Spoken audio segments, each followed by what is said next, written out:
All right, questions to look for if you are looking for a supplementation. One, is it third-party tested? I would highly recommend that it's third-party tested. Two, is it giving you the actual nutrition information of what's in it? If they're not even willing to do that, don't bother. Three, has it been around for a long time? You want something that you're supplementing with, you want it to be kind of tried and true.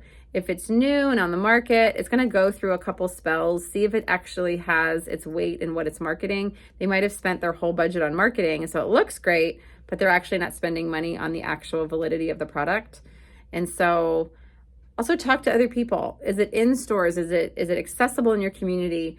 There's so much access to so many different things on the web right now. I would want to find a supplement that I can go to a brick and mortar store and find it.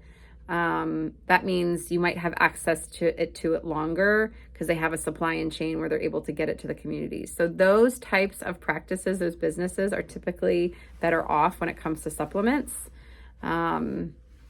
Sometimes the mom and pop stuff, because it's not regulated, who knows what you're actually getting. And so I would highly recommend, if you're looking to supplement, which supplements make a 3% difference in your health.